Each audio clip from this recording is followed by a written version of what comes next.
Hello and welcome to our live webcast here on Kochie's Business Builders, brought to you by our friends at GIO Insurance. Now we have a terrific session ahead of us today, all about how you can prepare your business for disaster. I know we never want to think about it, but sounds a bit strange to be planning for failure. But so many businesses out there just don't have any plans in place should something devastating happen to their business.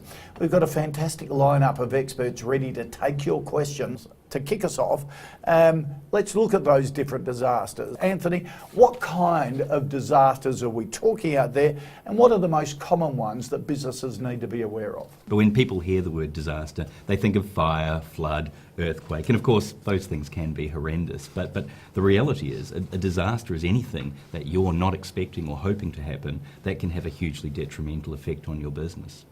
Ultimately, that they come down to issues that impact your cash flow. Anything that's going to make you run out of money. It could be loss of your most significant customers. It could be a major technology failure. It could be loss of a key person in your business. Any one of those. Ben, I know it's painful to look back on this, but tell us what you went through earlier this year, the Cameron's Oyster business.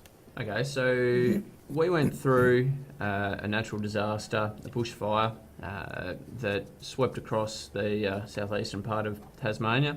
It cut off the Tasman Peninsula from the outside world for an extended period, and basically caused major delays to services, our ability to even access our business. We didn't have power for 10 days. So the process that was most disrupted for us was also, unfortunately, the most capital intensive, was our hatchery and nursery. So we would carry the most value and the most number of biomass and of our livestock. So that's actually on land, and as such we need to get the water to the product, which requires power.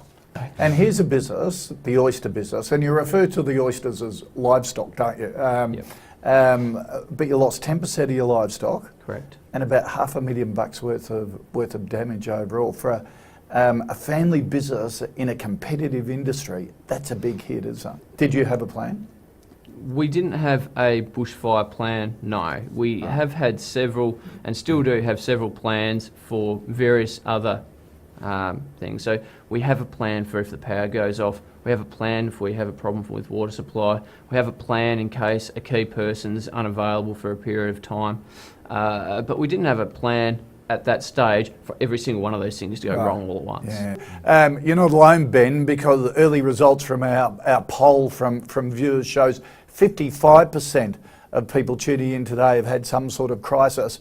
78% have no disaster recovery plan. So let's kick it off. Anthony, what are some of the first basic steps of what you should be doing to get a plan in place? The key thing early on is to look at a reasonable worst case scenario for your business, and then most people are too optimistic, so you should probably make it another 20 to 25% worse, and then say, could we cope with this? Okay, so you're saying when you do your annual budgets and you sit down and you think about the business going forward, do what you expect, and then say to yourself, okay, if I have a disaster, whether it be fire, whether it be fridges or loss of a big customer, if my revenue drops 30%, what does a business look like? If it drops 50%, what does a business look like? And what do I do as a result? Absolutely. Or to put it a slightly different way, if I had no cash coming in, how long could I go for? That's another way. So that's a business continuity, because ultimately it's running out of cash that's going to kill you. Donna, in your experiences, what are the businesses that do it well, what can we learn from them in terms of planning? To really reinforce for people business interruption insurance. That's what can help you with that cash flow.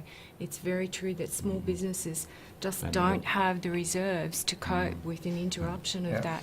And our experience at GIO is that so many businesses don't have business interruption. So what is that? Just explain it. If you think of your house, your home, and if some major disaster happened to your home, your insurance will provide for you to go and stay in alternative accommodation.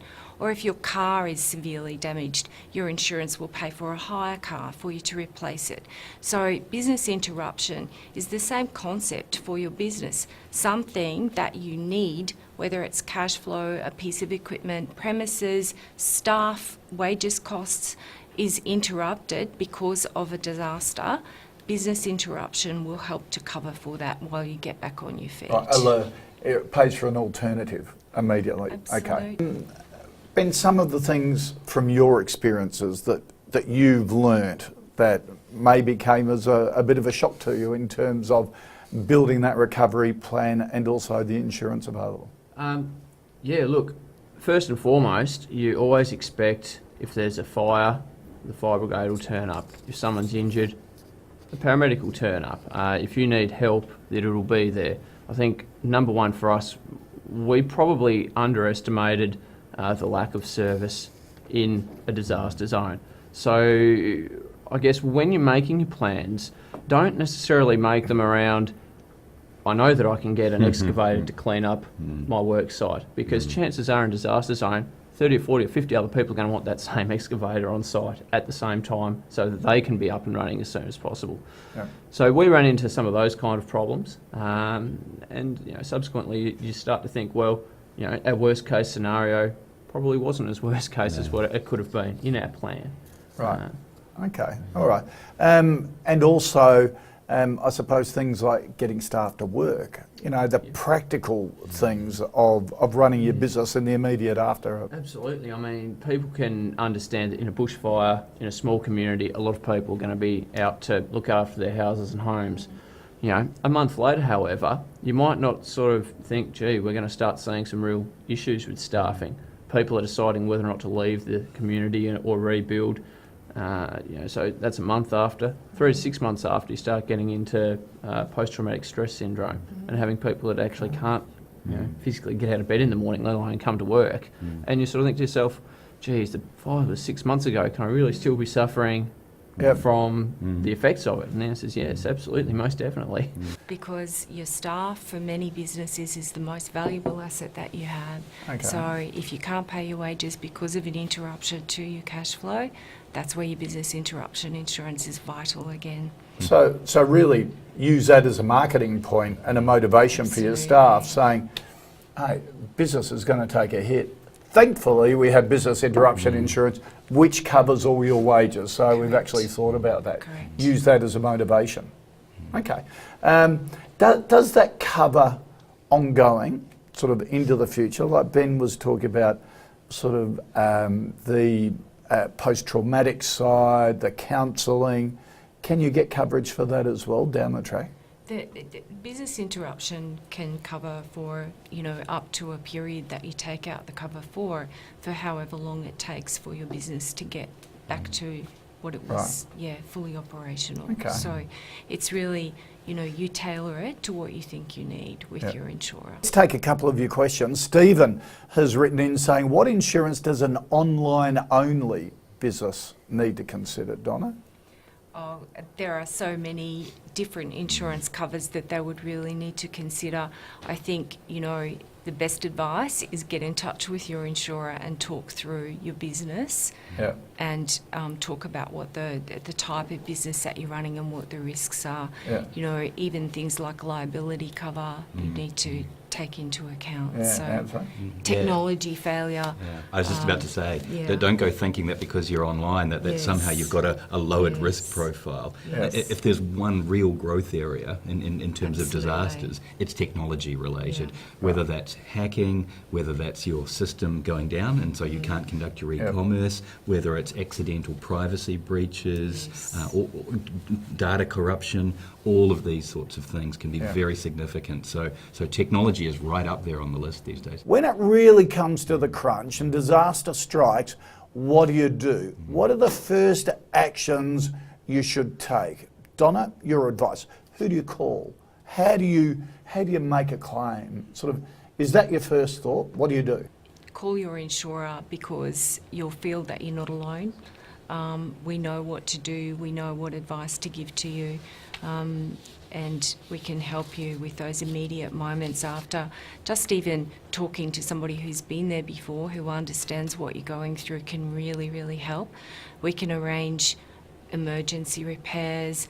You were talking about clean-up, Ben. Sometimes, you know, depending on the nature of your business, the sites can be quite toxic, and you need to have experts in to protect you from liability if the clean-up isn't done properly. Absolutely. And that demand for those suppliers, the insurance companies have lots of suppliers and can cut through some of that demand as well. So call your insurer first up and have those records that you've compiled of your business when you've been doing your disaster planning and working out what your exposure is, what your assets are, what are the risks that you've got. If you've got those things handy and they've been kept in a secure place, Yep. your insurance company will help you to make it as seamless as possible. Keep it in a secure place. It's something we haven't mentioned. Once you've done your plan and you've got all the documents, back it all up and keep something off-site. Give it to your off-site accountant or whatever. Yes. Yeah. Well, that's it for us for today. Thank you for joining us. I hope you've picked up some useful tips to build some contingency plans into your business from our panel. It really is important to do and won't just help you save things when disaster strikes, but could well make your business a more efficient one and more profitable in the meantime. So my great thanks to Donna, Anthony and also Ben. Thank you for all your pearls of wisdom. We're about to be cut off very shortly, so we will catch you next time.